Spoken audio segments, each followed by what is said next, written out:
principalmente a de Jerusalém, que é essa aqui, né? Bíblia de Jerusalém, que para estudar é melhor, porque a tradução é melhor. Nós vamos começar hoje do capítulo 3, versículo 7 até o versículo 30. Uma coisa que nós vimos... Hoje não vou Você ficou passar... de falar sobre o jejum, né, também, né, Guto? Isso, aí no finalzinho eu vou falar também sobre o jejum para vocês. Ok. Hoje eu não vou passar PowerPoint, porque eu deixei 2 textos aí já de 2 padres. Um não é padre, não, um é.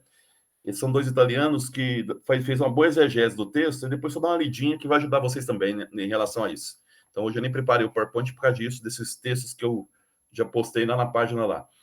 Pessoal, nas 2 últimas aulas, nós mostramos para vocês um bloco de estudo. Que bloco é esse?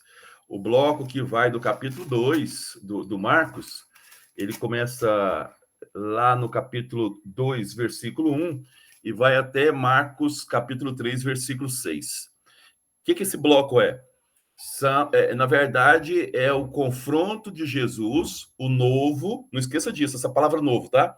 Jesus, o novo, com o velho, esse confronto. Quem é o velho? O judaísmo. O judaísmo representado por quem? Representado pelos saduceus, aqui principalmente pelos fariseus, doutores da lei, escribas, esses são aí o representante do velho. O Jesus chega a dizer que é impossível colocar o novo, remendo novo em roupa velha, que vai rasgar. Vinho novo, ele, em odres, em estruturas velhas, que não vai dar certo. Para seguir Jesus, a gente tem que ter um novo comportamento, um comportamento que ele chama de novo, tá? Isso é um ponto importante. E não esquecer o que nós estamos fazendo aqui há muito tempo, sempre dizendo isso para vocês, a grande chave de leitura é que o Marcos está dizendo para nós, querendo responder para nós quem é Jesus. Quem é Jesus?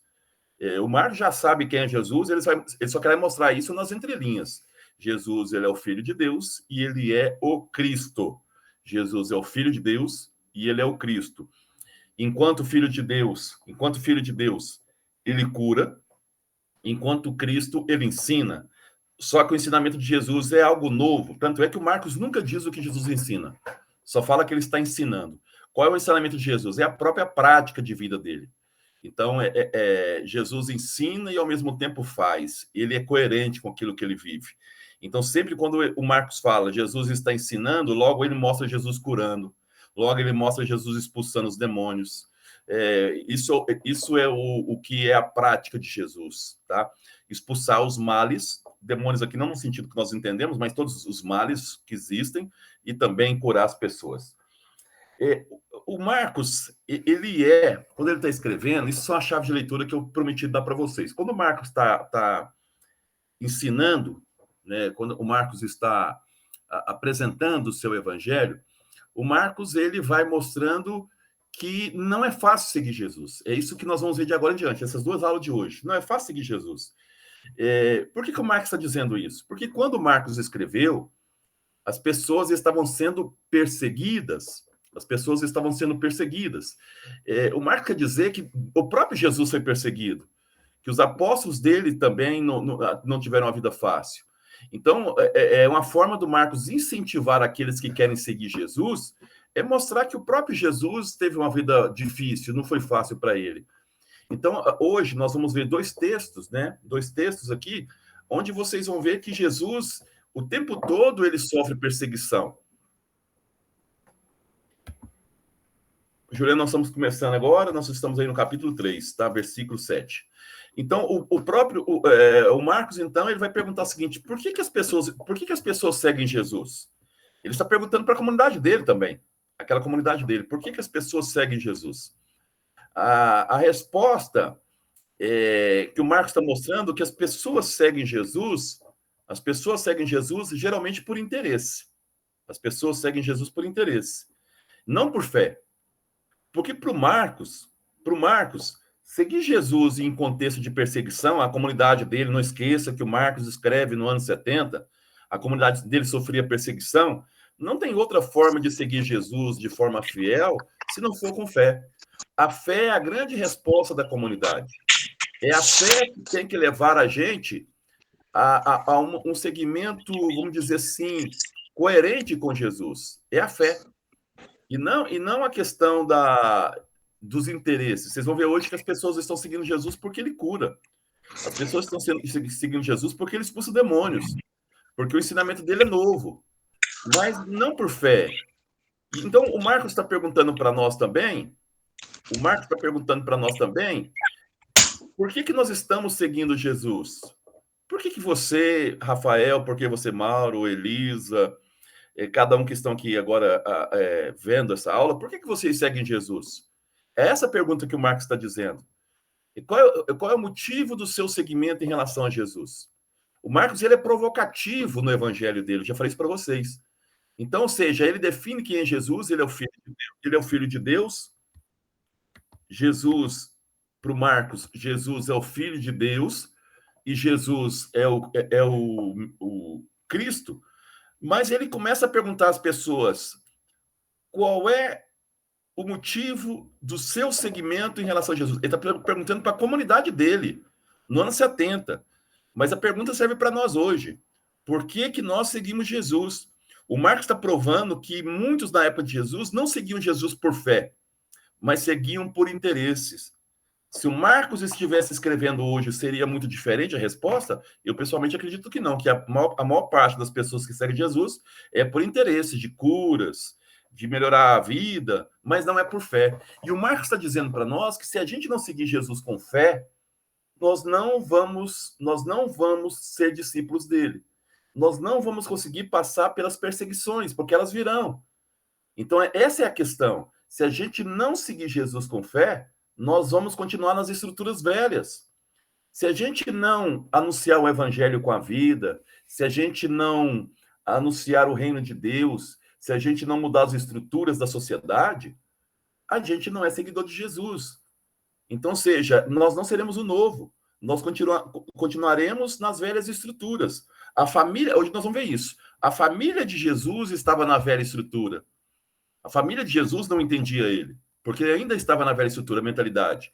Alguns discípulos de Jesus, apóstolos, não entenderam ele, como o caso de Pedro e também o próprio Judas, porque ainda permaneciam na velha estrutura. Então, o que o Marcos está dizendo para nós é isso. Se a gente não seguir Jesus pelo interesse correto, qual que é o interesse correto? Fé. A fé. A fé é a palavra-chave de todo o evangelho do Marcos. Se a gente não seguir Jesus por fé, acreditando de fato nessa mensagem, a primeira perseguição que aparecer na nossa vida, a gente cai fora da igreja. A gente cai fora do segmento de Jesus. É isso que o Marcos está dizendo. Então, a primeira dificuldade que a gente tiver na vida, a gente abandona Jesus. Se a gente seguir Jesus só por interesse de cura, de melhorar a vida, essas coisas, a primeira dificuldade na vida a gente abandona Jesus, não segue ele mais. Então, o segmento de Jesus tem que ser profundo, segundo Marcos. É isso que nós vamos ver hoje nessa questão. E para isso, nós vamos ver dois textos que falam sobre isso que eu estou explicando agora. Por que nós seguimos Jesus? Então, nós vamos começar no capítulo 3, versículo 7. Vamos falar aí dos primeiros seguidores de Jesus, que são aí os apóstolos, e depois vamos falar da família de Jesus. O que o Marcos está dizendo para nós? Qual que é a essência desses dois textos? Para ajudar vocês a entender a chave de leitura. O Marcos está dizendo para nós que Jesus tem duas famílias. Uma família de sangue e uma família espiritual, que são seguidores. E o que mais importante não é a família de sangue. O mais importante é a família espiritual. É essa que conta.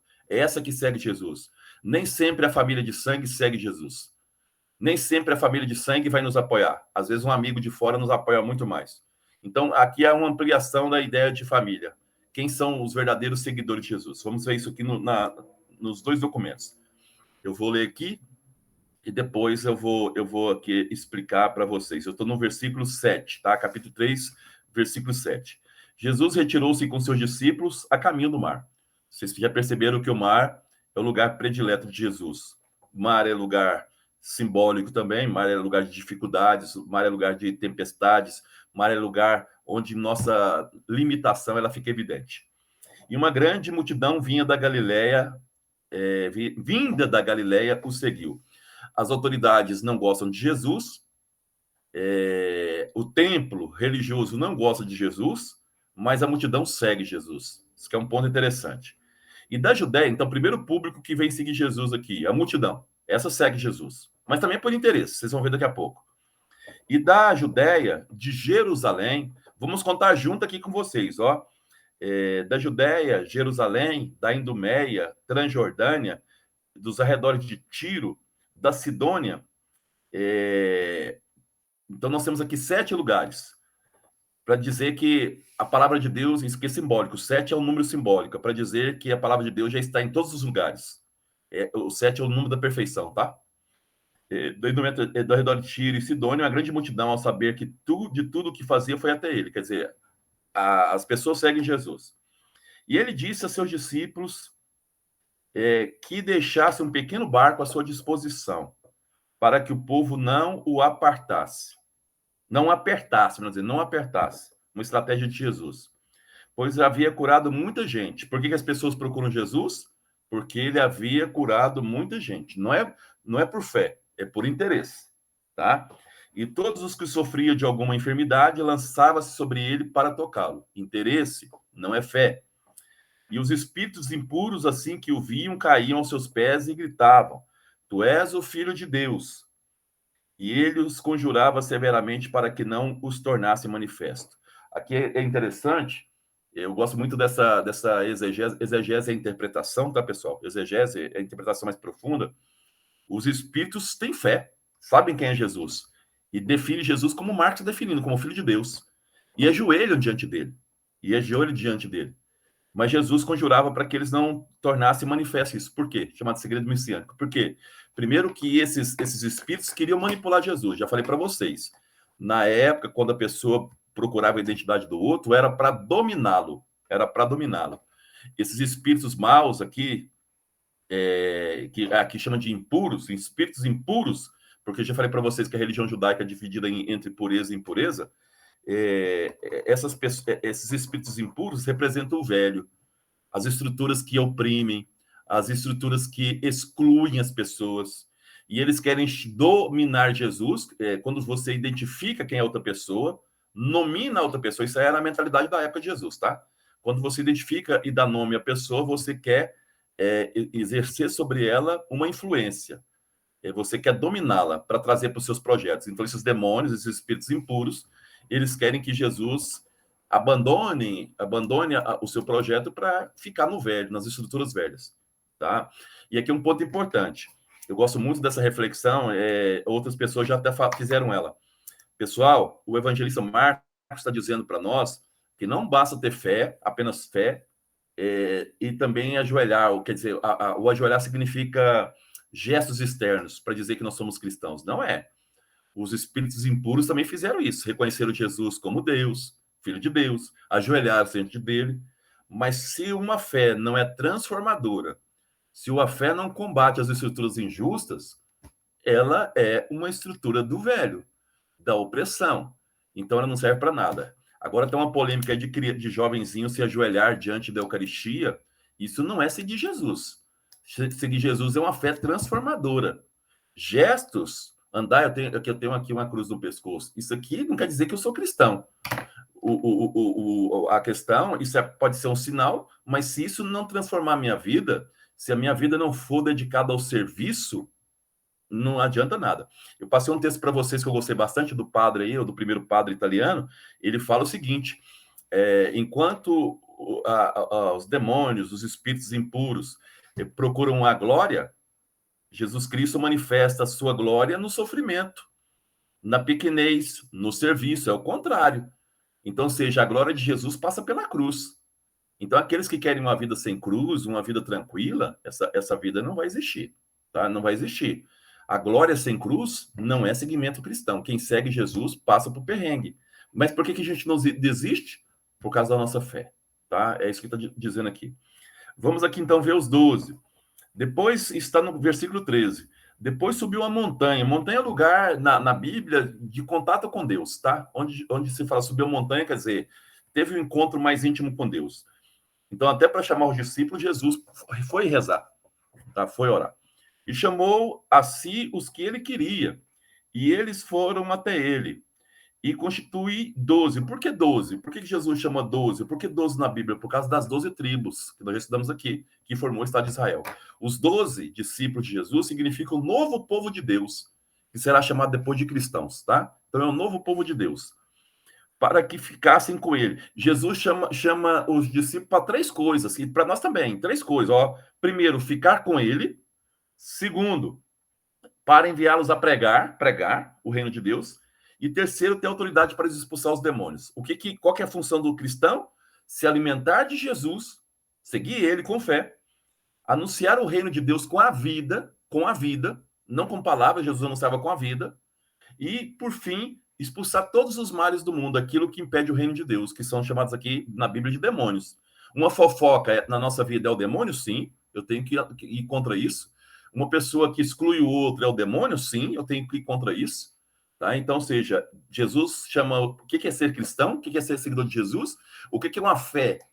O que é uma fé cristã verdadeira? Aquela que está com Jesus, número um, aquela que prega o reino com a vida e aquela que expulsa os males do mundo. São os três elementos que Jesus chamou.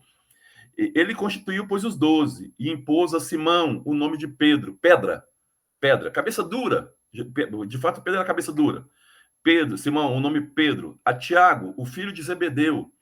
E a João, o irmão de Tiago. Então, aqui uma duplinha de irmãos. Impôs o nome de Boanerges, porque eles queriam jogar fogo nas pessoas. Vocês vão ver isso lá na frente. Boanerges significa filhos do trovão. Jesus era bastante cômico. Gostava de colocar apelidos nos discípulos de acordo com a personalidade deles. Qual seria o seu nome, se Jesus estivesse aqui para te chamar, hein? Isto é, filhos do trovão. Depois André é irmão do Pedro. Felipe, Bartolomeu, Mateus. Lembra que tinha o Levi não está aqui, porque já é o Mateus. Mateus, Tomé, o outro Tiago, chamado Tiago Alfeu, que é o menor, é o filho de Alfeu. Tadeu, Simão o Zelota. Teve outro Simão que foi Zelota, né? Que já expliquei para vocês o que eram os Zelotas. Eram aqueles que queriam expulsar Roma pela arma. E Judas Iscariote, aquele que o entregou. Judas está, então, nas escrituras velhas. Só para a gente lembrar do novo e do velho. Isso é a primeira parte. Agora vamos para a segunda parte aqui. Então, nós vimos já aqui os 12, qual era a função dos 12, tá? Estar com Jesus, pregar e, por fim, expulsar os demônios. Agora vamos ver como é que é a posição da família de Jesus em relação a ele. Família de sangue. E voltou para casa. O Marcos fala que Jesus morava em Cafarnaum. Então, Jesus voltou para Cafarnaum. E, de novo, a multidão se apinhou, de tal modo que eles não podiam nem se alimentar. Quer dizer, tanto trabalho que eles não podiam nem comer. E quando seus tomaram conhecimento disso, quer dizer, os familiares, conhecimento disso, saíram para detê-lo, porque diziam, enlouqueceu.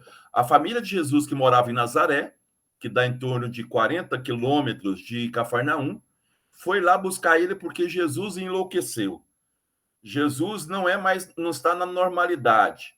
Por que eles acham que Jesus enlouqueceu? Porque Jesus, segundo eles escutaram que Jesus prega contra as regras judaicas, prega no sábado, cura no sábado, que Jesus já está sendo ameaçado pelo rei Herodes. Então a família foi buscá-lo, tá? Porque ele enlouqueceu. Olha a visão da família de Jesus em relação a ele.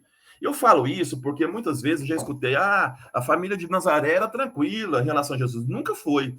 Jesus teve muita dificuldade com a família dele, inclusive mãe e pai. Só que mãe e pai para proteger Jesus. Não queria que ninguém fizesse mal para ele, porque amava ele. Mas os tios, os primos, esse menino enlouqueceu, vamos buscar. Essa era a visão que eles tinham, tá? Vamos ver o que acontece. E os escribas que haviam descido de Jerusalém diziam: está possuído por Beelzebu. Eu vou parar o vídeo aqui, só porque está acabando. Daqui a pouco eu volto com vocês aqui. Só um pouquinho, peraí. Só um instantinho que eu já volto.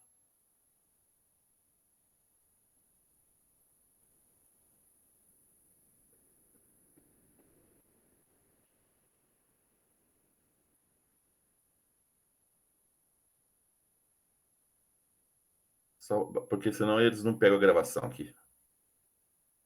Já volto aqui.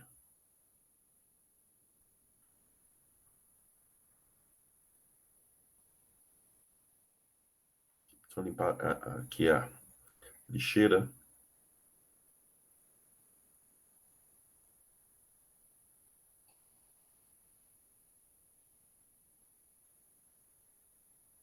E vai dar certo. Só já vou tô apagando a lixeira aqui para o pessoal seguir com os vídeos.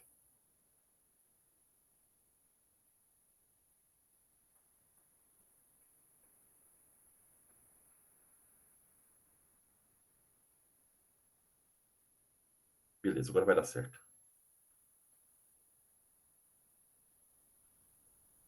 Vamos lá.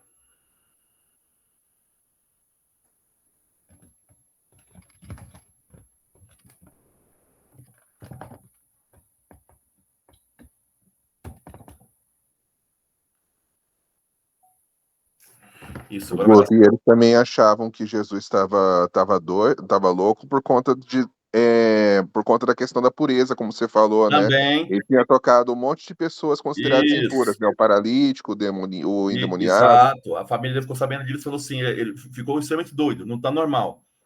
Vamos ver aqui a questão dos escribas, que tem uma coisa muito interessante. E os escribas que haviam descido de Jerusalém, olha só, a fama de Jesus chegou a Jerusalém, que dá 200 quilômetros da Galileia, de onde ele estava. Quer dizer, já começa a incomodar as autoridades religiosas de Jerusalém. Então, esses escribas diziam: está possuído por Beelzebu. Já expliquei para vocês lá a frase lá. Beelzebu significa príncipe dos estercos, né? Senhor dos estercos. Era o chefe dos demônios. E também é pelo príncipe dos demônios que expulsa os demônios. Então aqui eles reconhecem que Jesus está fazendo alguma coisa positiva. Só que ele está fazendo uma coisa positiva por meio de algo negativo, que é pelo meio do demônio. Chamando para junto de si, falou por parábolas. Aí Jesus fala para eles em parábolas. Como pode Satanás expulsar Satanás? Você está dizendo que eu faço bem, que eu estou expulsando o demônio, que é um bem, através de Satanás? Como é que isso pode? Se um reino se dividir contra si mesmo, tal reino não poderá subsistir. Se Satanás expulsa Satanás, o reino acaba.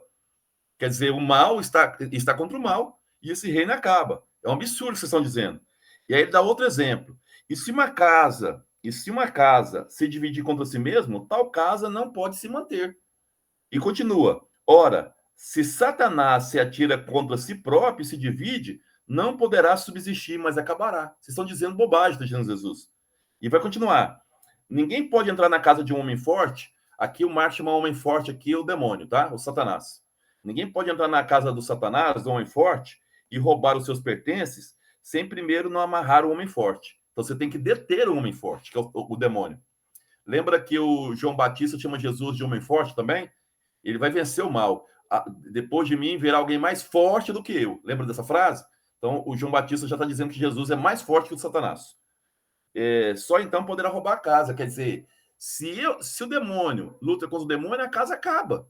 Então, para você destruir o demônio, é só você amarrando ele, ir contra o que ele faz. Então, é uma besteira que você está dizendo que eu estou fazendo bem em nome do Satanás. Agora, olha que interessante. Na verdade, eu vos digo, tudo será perdoado nos filhos dos homens, os pecados e todas as blasfêmias que tiverem proferido. Aquele, porém, que blasfemar contra o Espírito Santo, jamais será perdoado. É culpado de pecado eterno. Isso porque ele dizia, está possuído por um espírito impuro. Deixa eu explicar o que é o pecado contra o Espírito Santo aqui para vocês. Muitas pessoas perguntam. O que é o pecado do Espírito Santo? O Espírito Santo é vida. Você dizer que o demônio é que faz o bem e não Deus, você está indo contra o espírito da vida. Então esse é o pecado contra o Espírito Santo. É quando você diz que o bem ele é causado pelo mal. Quer dizer, você não reconhece Deus, você não está reconhecendo que o bem é fruto de Deus. Então esse pecado não tem como ser perdoado, porque você está negando o próprio Deus.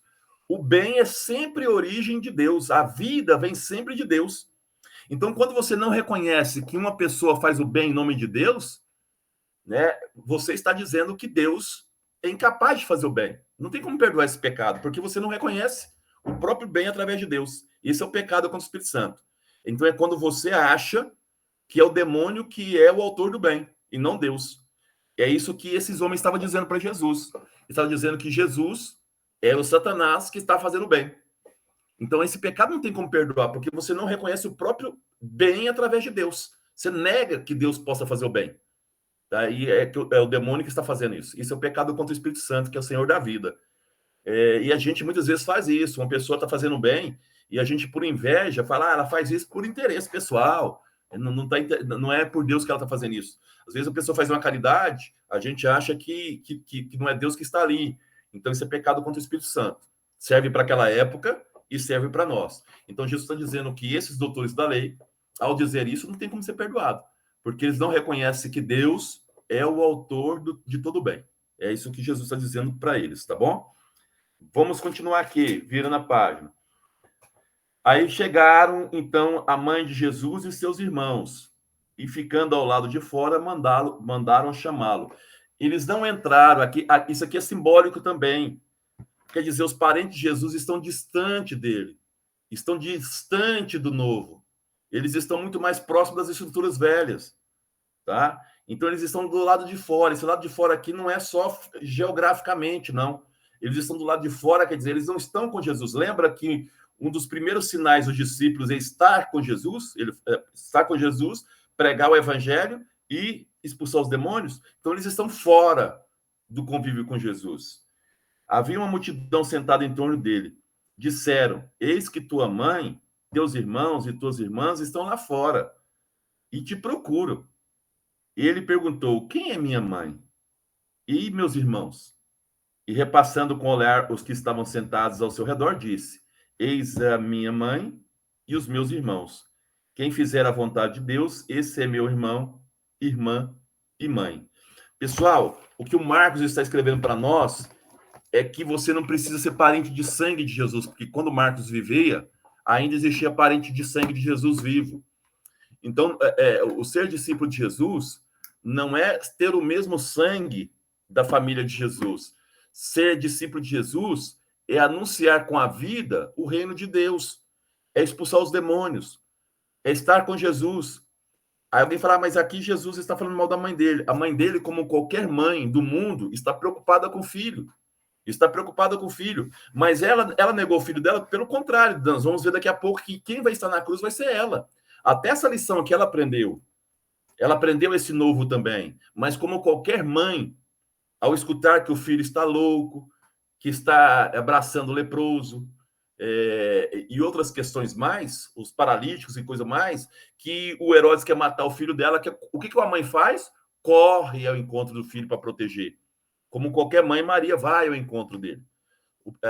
Então, é nesse sentido de proteção. Mas, mesmo assim, Jesus ainda dá uma lição. Quer dizer, foi para isso que eu vim. Eu vim para anunciar o evangelho. Tá? E esse evangelho, ele rompe com as estruturas. Ele rompe com essas estruturas antigas. Quais são as estruturas antigas na lei judaica? Que exclui os paralíticos, que exclui os leprosos, que exclui as mulheres, que exclui as crianças, que faz com que as pessoas paguem para ser perdoadas dos pecados. Jesus está rompendo com a sociedade justa. Isso assusta.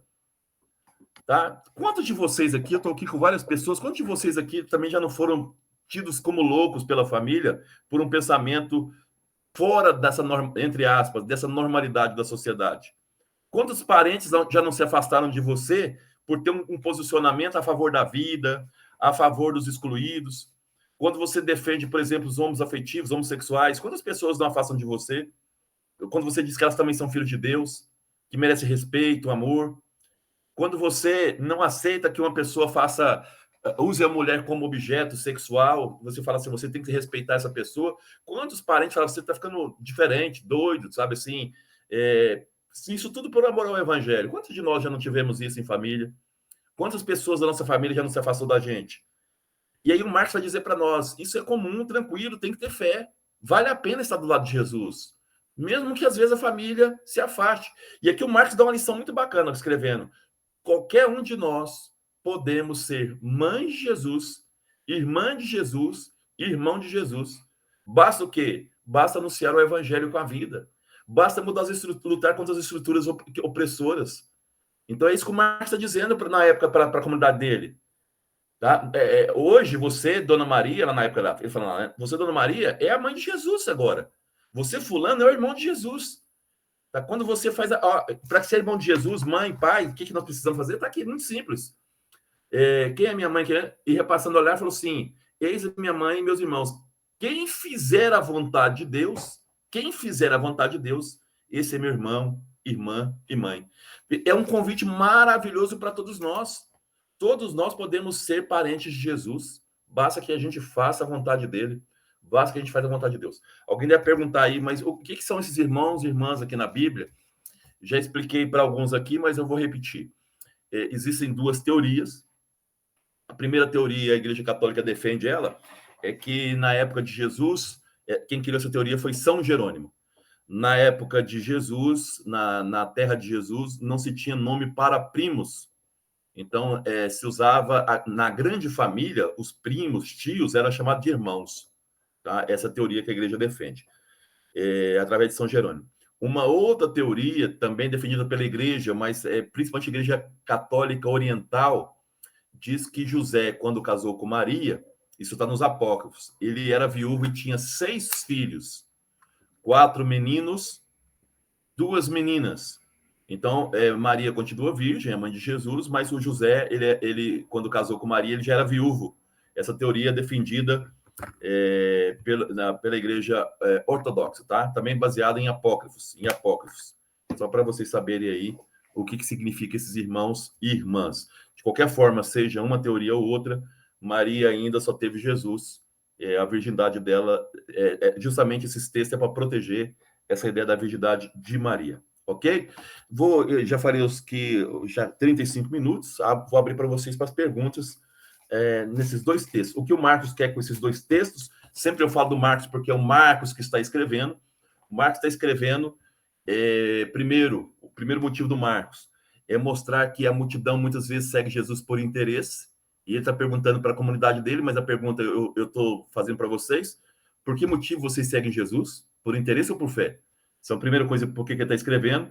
E segundo, ele quer mostrar para nós que existem, mais importante que a família de sangue, é a família que faz a vontade de Deus, que somos nós, que não somos de sangue de Jesus, mas queremos fazer a vontade dele. Por isso que ele deu o exemplo dos 12 e depois da família de sangue, né? Nos 2 textos a questão. Então, o Marcos quer mostrar quem é de fato o seguidor de Jesus, quem é que deve seguir Jesus. São aqueles que estão com Jesus, aqueles que pregam o evangelho com a vida e aqueles que expulsam todos os tipos de mal. E que não adianta a fé, o Marcos está dizendo, a fé que tem apenas uma estrutura externa, mas que não transforma, não adianta eu ajoelhar na igreja, dizer Jesus é o Filho de Deus e tudo mais. A pergunta é, quando eu ajoelho na igreja e falo que Jesus é o Filho de Deus, as estruturas no meu dia a dia estão sendo modificadas por isso? A cruz que eu levo aqui no pescoço, ela me é um sinal de que as coisas do meu lado estão sendo transformadas? Eu estou lutando contra o mal? Eu estou anunciando Jesus com a minha vida? Ou isso aqui é apenas para fingir que eu sou cristão? Então, Marcos está puxando a orelha. Nossa, nós somos de fato cristãos, tá? Ou nós estamos nas estruturas velhas? E eu vou dizer para você, com meus estudos, anos e anos estudando, muitos de nós, inclusive muitas vezes eu me incluo, nós estamos muito mais nas estruturas antigas do que no seguimento de Jesus. O Marcos está dizendo para nós, quem vai seguir Jesus vai ser perseguido. Mas qual é o caminho? Fé. Uma fé verdadeira, uma fé transformadora. Uma fé que faz com que você chegue até a cruz com Cristo. Maria, mesmo Jesus puxando a orelha da própria mãe aqui, Maria aprendeu. E na cruz ela vai estar lá, porque Maria entendeu o que é o novo através de Jesus. Abra aí para vocês fazerem as perguntas, tá bom? Hoje finalizamos o capítulo 3. Na próxima aula vamos para o capítulo 4, a partir do que é a parábola do semeador. Ô Guto, sobre essa questão da fé, assim, as escrituras, né, como você falou, dizem que os que se diziam seguidores seguiam Jesus mais por interesse do que por fé. Ainda não me ficou muito claro, assim, o que seria, então, afinal de contas, qual que é a melhor definição dessa palavra, fé? Seria, por exemplo, seguir Jesus porque é o certo, porque é muito difícil ver, assim, uma busca sem um interesse lá no final, né? Então, Assim, vou dar um exemplo visando simples. alguma coisa. Sim, vou dar um exemplo simples para você. Vários exemplos simples. Quando eu vou à missa ou vou ao culto somente para agradecer a Deus, não é por interesse.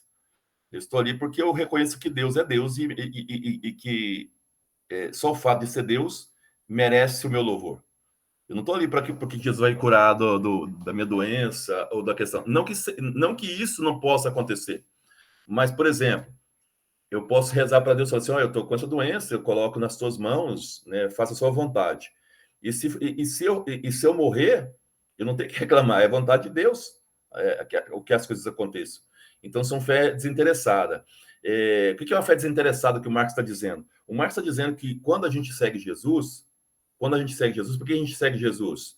A gente segue Jesus para implantar o novo, para implantar o reino de Deus. O que é o reino de Deus?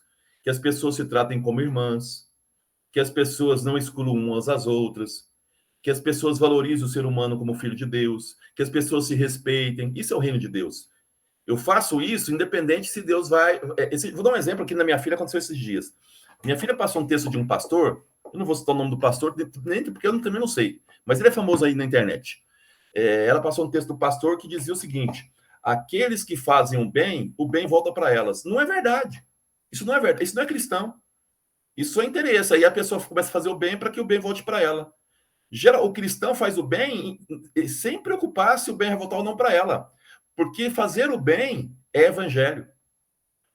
E quando a minha vida não estiver boa, eu não vou reclamar para Deus, porque o bem que eu fiz para as pessoas, basta. E eu sei que quando a minha vida estiver difícil, a minha fé em Jesus basta. É isso que conta. E eu já falei para vários de vocês, quem segue Jesus, a vida dele geralmente não é uma vida tranquila, porque ele vai ser perseguido. Quando você fala para um cara um cara que tem muito dinheiro, que ele precisa partilhar esse dinheiro com as pessoas, ele não vai ver você com os bons olhos. Você fala, isso é ser cristão. Dividir, partilhar, perdoar, isso é ser cristão. Você foi traído pela mulher, pelo marido, sei lá o que aconteceu, pelo amigo. A gente não fala da questão de esquecer, porque está na memória, mas quer dizer, a partir daqui eu quero ver uma vida nova, isso é perdoar, sabe? Não querer o mal do outro. Então, são essas coisas. Seguir Jesus é seguir para implantar o sonho de Deus na terra. Uma terra de perdão, uma terra de amor, uma terra onde o bem ele é bem em si mesmo, não por interesse. Geralmente a gente faz as coisas para se mostrar. Vou dar um exemplo muito simples. Nós estamos na era da tecnologia. Aí a pessoa leva uma cesta básica e filma. Ela não está fazendo bem. Ela quer buscar like. O evangelho, o que diz o evangelho? Que a sua mão direita não sabe o que faz a esquerda, e vice-versa. Faz o bem. Mas se divulgar, outras pessoas fazem. Não, você não precisa que as outras pessoas fazem. O evangelho está aí. Ela faz porque tem que fazer. Você não precisa divulgar isso. Ajudei uma pessoa e vou pôr na rede. Você não precisa, isso não é evangelho. Isso é buscar de Deus por interesse. Tá? Com interesse. Eu fiz tanto bem assim. Quantas vezes eu escutei isso? Nossa, aquela família foi tão boa e o pai dela morreu atropelado. Ué, qual a relação? O que tem isso a ver? Foi Deus que matou a pessoa atropelada? Ou foi a responsabilidade do motorista ou da própria pessoa? O bem que eu faço, independe dessa situação, eu faço bem porque é a minha missão. Não é por interesse. Eu não sigo Jesus Cristo para ficar rico. Pelo contrário. O Evangelho fala que eu preciso seguir. Tem uma frase que eu gosto bastante. Jesus Cristo ensinou que a gente deve partilhar e não acumular, e não ficar rico. A ideia nossa é ter uma vida digna. Estou falando para ninguém passar fome, porque a pessoa tem que ter uma vida digna, mas a ideia nossa é partilhar. Então, seja, buscar sem interesse as coisas, ser cristão. Expulsar os demônios, denunciar o que está errado. Tá? Isso é ser cristão. Não é por interesse. Porque para me curar fulano, ciclano e assim por diante. Então, eu falo assim, muitas vezes a gente quer demonstrar, através de gestos externos, uma fé que ela não bate. Se eu perguntasse para vocês aqui, de novo, fazendo uma pesquisa entre igreja católica e evangélica, quem são os mais preconceituosos da sociedade? Somos nós. Somos nós.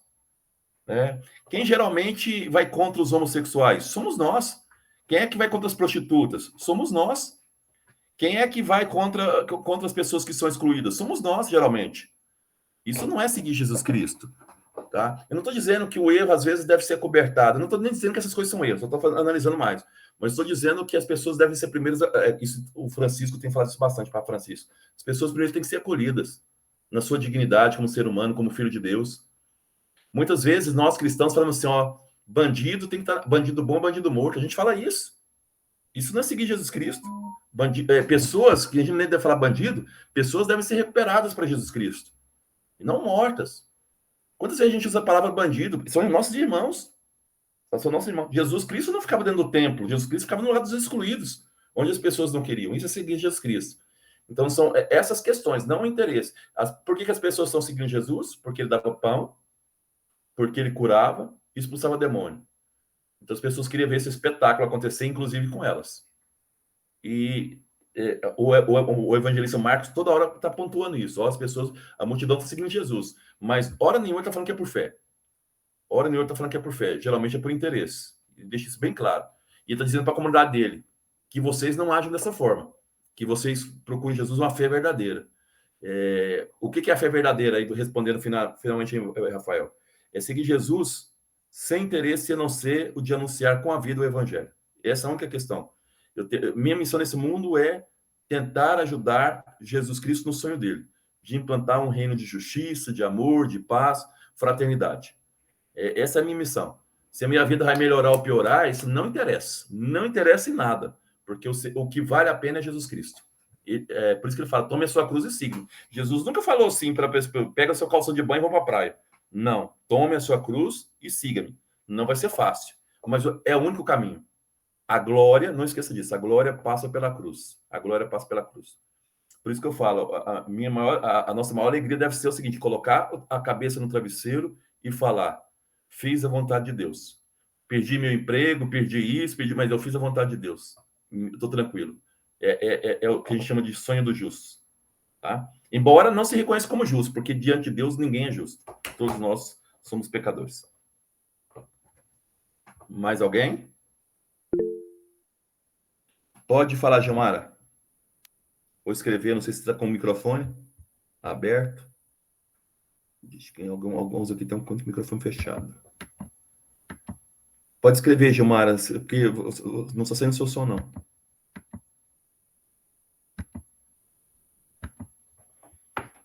Gil? Você quer fazer pergunta, Gil? Você está com a mãozinha levantada?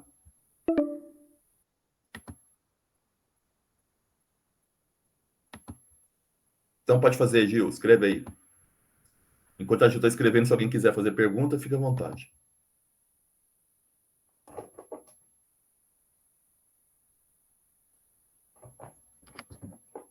A Gil está escrevendo, por isso que está... Oi, pode fazer, Mauro.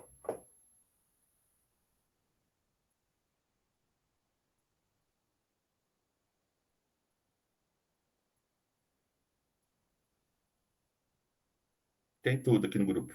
Graças a Deus.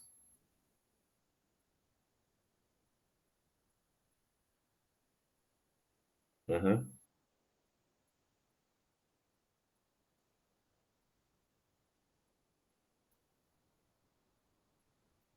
Uhum.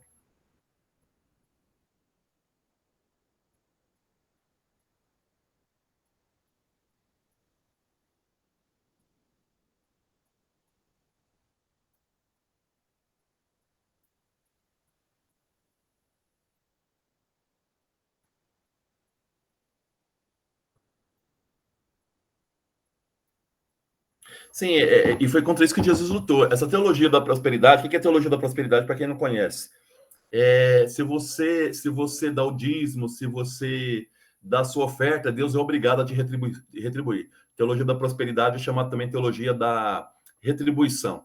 O que você faz para Deus, ele é obrigado a dar ao contrário. Uma vez eu vi até o Edir Macedo, não sei se alguém aqui da igreja dele, mas só falando, uma vez o Edir Macedo falou que se você dá, Deus é obrigado, foi a palavra que ele usou, obrigado a te retribuir, porque você fez a sua parte, tá? Deixa eu ver aqui. A Gil tá tendo dificuldade.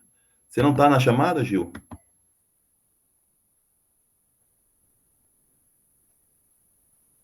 Tá, eu vou falar sobre a questão dos vícios, pode deixar.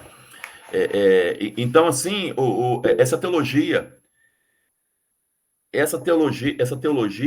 ela é judaica, porque segundo o judaísmo, se você seguisse a Torá, a lei, e fosse fiel à Torá, Deus tinha que derramar graça para você. Por exemplo, o que falava o judaísmo? O judaísmo falava o seguinte, que se a plantação minha deu esse ano, é porque eu fui fiel a Deus, eu fui fiel à Torá, à lei, aos 5 primeiros livros da Bíblia. Se choveu na minha região, é porque eu fui fiel a Deus. Então Deus está me retribuindo. Se eu pequei, se eu fui contra a Torá, eu nasço aleijado, cego, doente, não chove na minha região. Essa é a teologia da prosperidade. Jesus, só que não está dando certo por celular aqui, ô Gil. Eu não estou conseguindo te colocar. Ah, tá, peraí. Deixa eu ver se eu consigo aqui. Eu aperto no seu nome e não aparece. Deixa eu ver aqui. Não aparece. Pelo celular não consigo. Tipo. Isso, tá.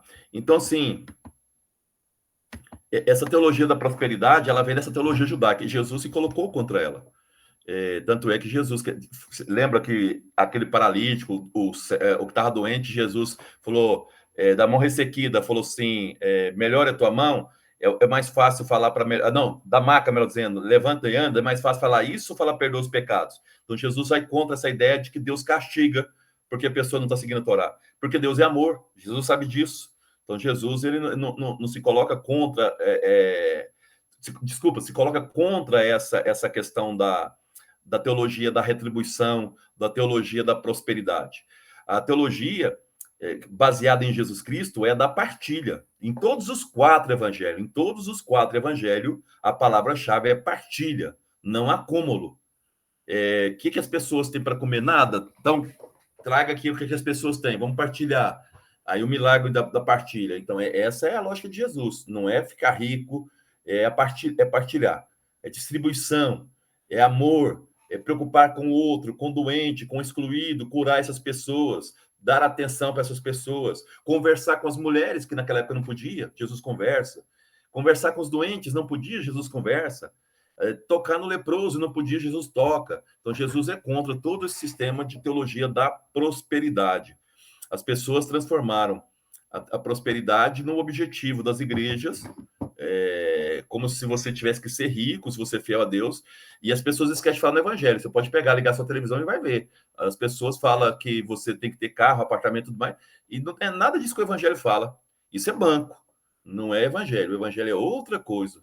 O evangelho nos ensina a ser humanos, nos ensina a ser melhores como pessoas.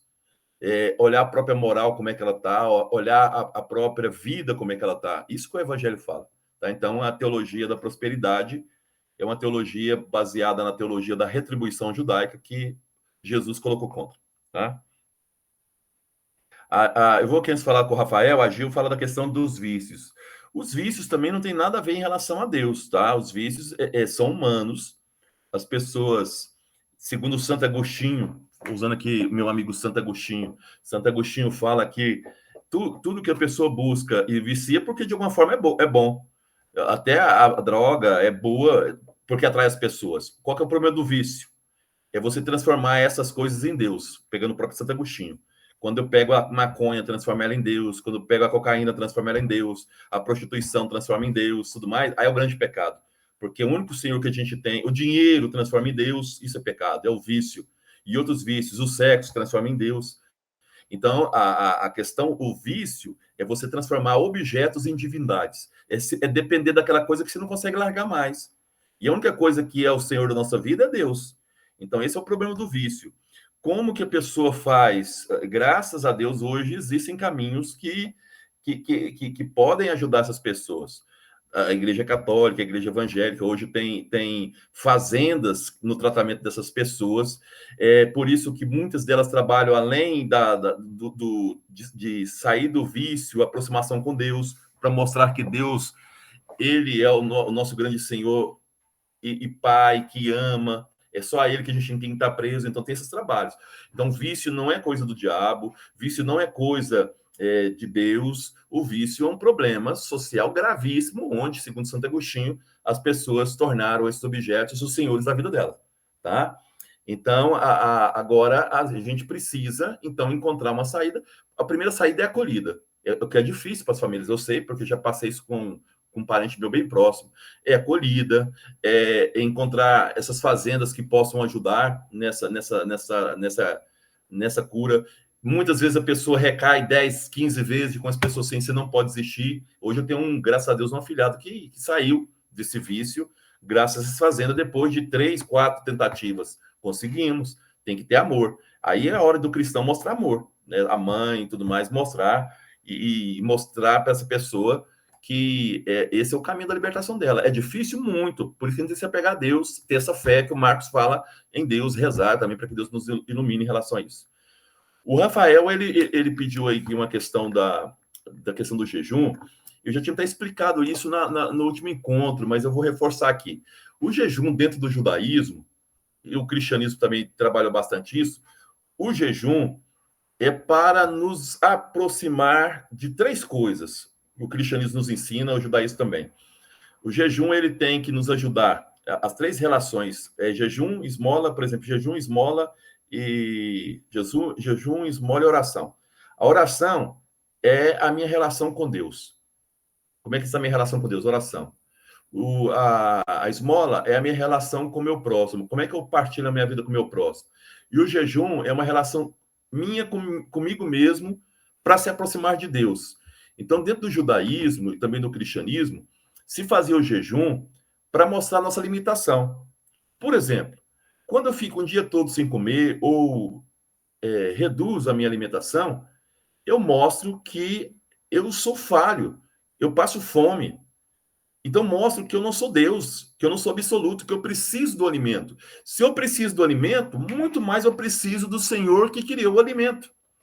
Se eu fico sem ver televisão e me faz falta, ou o celular e me faz falta, leva cada um de nós a uma reflexão que nós estamos transformando essas coisas em divindades. E nos lembra que a nossa única divindade é Deus. Essa é a finalidade do jejum. É fazer com que você mostre as suas limitações, que você está viciando no alimento, viciando no celular, viciando no sexo e outras coisas, bebida, e que essas coisas não são divindades. E quando você se sente fraco com jejum, né, no sentido, aí você lembra que o grande Senhor da sua vida é Deus. Então o jejum ele é usado como uma penitência para nos aproximar de Deus. Essa é a finalidade do jejum. Isso dentro do mundo judaico e também no mundo cristão. São práticas que fazemos que nos coloca à prova das nossas limitações humanas, que eu não sou o senhor absoluto de nada, que eu dependo das coisas, mas que essas coisas não podem me dominar. E que eu tenho que voltar para o verdadeiro Senhor, que é Deus. Hoje também existem pesquisas, tanto no mundo islâmico, o mundo islâmico também faz o jejum, como no mundo cristão, que também todo ser humano deveria fazer jejum constante, porque também ele purifica o próprio corpo. Existem pesquisas hoje que mostram que o alimentar em excesso nos toxica, né? Nos deixa tóxicos. E o jejum é uma prática também de purificação das próprias células. Então, tem um processo também de estudo em relação a isso. Isso dentro da área da medicina, tá? Mas também tem uma leitura teológica do jejum. Mais alguém?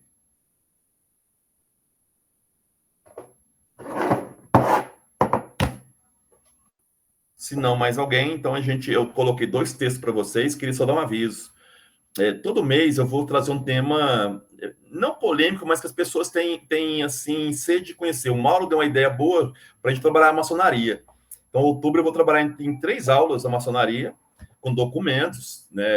Porque a relação à igreja, como é que surgiu a maçonaria, a relação da igreja com a maçonaria, com documentação, tá? Nosso objetivo não é falar mal nem bem de nada, é apenas estudar pela história como é que deu essa relação de igreja com maçonaria, para vocês saberem disso.